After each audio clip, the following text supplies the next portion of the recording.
یہ تمہارے پروردگار کی مہربانی کا بیان ہے جو اس نے اپنے بندے زکریا پر کی تھی، جب انہوں نے اپنے پروردگار کو دبی آواز سے پکارا اور کہا کہ اے میرے پروردگار، میری ہڈیاں بڑھاپے کے سبب کمزور ہو گئی ہیں اور سر سفید بالوں کی وجہ سے چمکنے لگا ہے، اور اے میرے پروردگار، میں تجھ سے مانگ کر کبھی محروم نہیں رہا، اور میں اپنے بعد اپنے بھائی بندوں سے ڈرتا ہوں، اور میری بیوی بانجھ ہے، پھر بھی مجھے اپنے پاس سے ایک وارث عطا فرما جو میری اور اولاد یعقوب کی میراث کا مالک ہو، اور اے میرے پروردگار اس کو خوش اخلاق بنائیو۔ فرمایا اے زکریا، ہم تم کو ایک لڑکے کی بشارت دیتے ہیں جس کا نام یحییٰ ہوگا، اس سے پہلے ہم نے اس نام کا کوئی شخص پیدا نہیں کیا۔ انہوں نے کہا کہ پروردگار، میرے ہاں کس طرح لڑکا ہوگا جبکہ میری بیوی بانجھ ہے اور میں بڑھاپے کی اس حالت کو پہنچ گیا کہ سوکھ گیا ہوں؟ حکم ہوا کہ اسی طرح ہوگا۔ تمہارے پروردگار نے فرمایا ہے کہ مجھے یہ آسان ہے، اور میں پہلے تم کو بھی تو پیدا کر چکا ہوں اور تم کچھ چیز نہ تھے۔ کہا کہ پروردگار میرے لیے کوئی نشانی مقرر فرما۔ فرمایا نشانی یہ ہے کہ تم صحیح و سالم ہوتے ہوئے 3 رات دن لوگوں سے بات نہ کر سکو گے۔ پھر وہ عبادت کے حجرے سے نکل کر اپنی قوم کے پاس آئے تو ان سے اشارے سے کہا کہ صبح و شام تسبیح کرتے رہو۔ فرمایا اے یحییٰ، ہماری کتاب کو مضبوطی سے تھامے رہو، اور ہم نے ان کو لڑکپن ہی میں دانائی عطا فرمائی تھی اور اپنے پاس سے شفقت اور پاکیزگی دی تھی، اور وہ پرہیزگار تھے اور وہ اپنے ماں باپ کے ساتھ نیکی کرنے والے تھے اور سرکش اور نافرمان نہیں تھے۔ اور جس دن وہ پیدا ہوئے اور جس دن وفات پائیں گے اور جس دن زندہ کر کے اٹھائے جائیں گے ان پر سلام ہے۔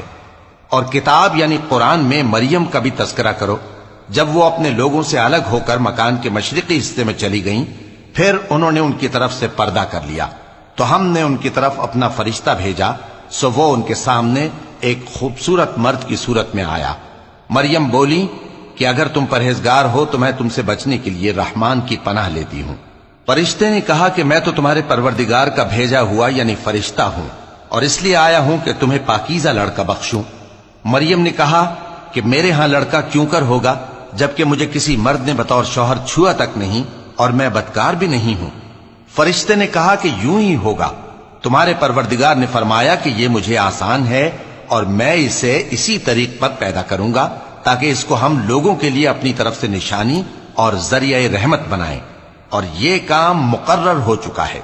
چنانچہ وہ اس بچے کے ساتھ حاملہ ہو گئیں اور اسے لے کر ایک دور جگہ چلی گئیں۔ پھر درد ذہ ان کو کھجور کے تنے کی طرف لے آیا، کہنے لگیں کہ کاش میں اس سے پہلے مر چکتی اور بھولی بسری ہو گئی ہوتی۔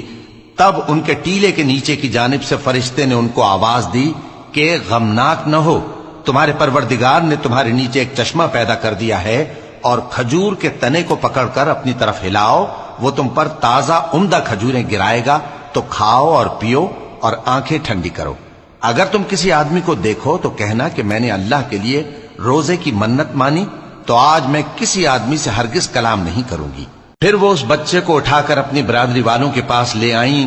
وہ کہنے لگے کہ مریم یہ تو نے برا کام کیا۔ اے ہارون کی بہن، نہ تو تیرا باپ ہی برا آدمی تھا اور نہ تیری ماں ہی بدکار تھی۔ تو مریم نے اس بچے کی طرف اشارہ کیا۔ وہ بولے کہ ہم اس سے کہ گود کا بچہ ہے کیسے بات کریں؟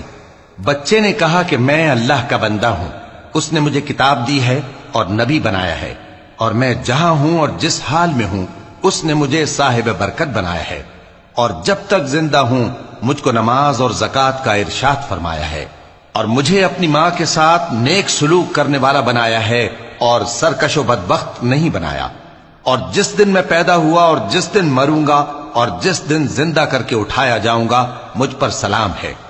یہ مریم کے بیٹے عیسیٰ ہیں، اور یہ سچی بات ہے